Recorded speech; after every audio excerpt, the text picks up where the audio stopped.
Have you ever considered how the climate crisis impacts different countries around the globe? How is it that nations contributing the least to the problem often face the most devastating consequences? Today, we delve into the heart of Bangladesh, a country that's teaching the world a thing or two about climate change. We begin in the city of Dhaka, where Cyclone Sitrang recently caused a significant power outage.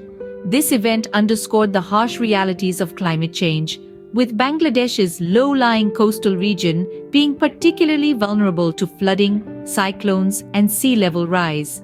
Interestingly, Bangladesh's media has been exemplary in their coverage on the topic, with journalists and newsrooms becoming more aware of climate change after being briefed by experts and experiencing extreme weather events firsthand.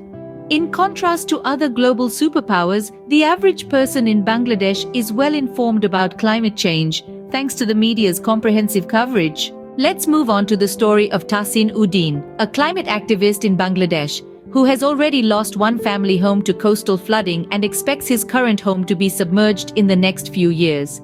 Despite contributing very little to carbon emissions, Bangladesh and other low-emitting countries are the ones suffering the most from the climate crisis.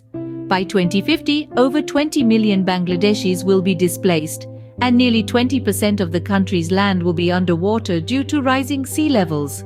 This is a stark reminder of the immediate funding needed to address these challenges. Lastly, we touch on a tragic event that occurred earlier this year.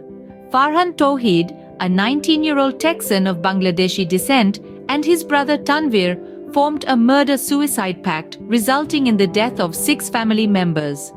This shocking event has deeply affected the Bangladeshi community, both in the United States and in Bangladesh, and serves as a grim reminder of the importance of mental health awareness. In summary, Bangladesh is a country that's bearing the brunt of climate change, despite contributing minimally to the crisis. Yet, it's leading the way in public education and awareness about this global problem. Meanwhile, the tragic story of the Tauheed family highlights the need for greater understanding and support for mental health issues within our communities. These stories remind us that we are all interconnected, and the challenges we face require global solutions.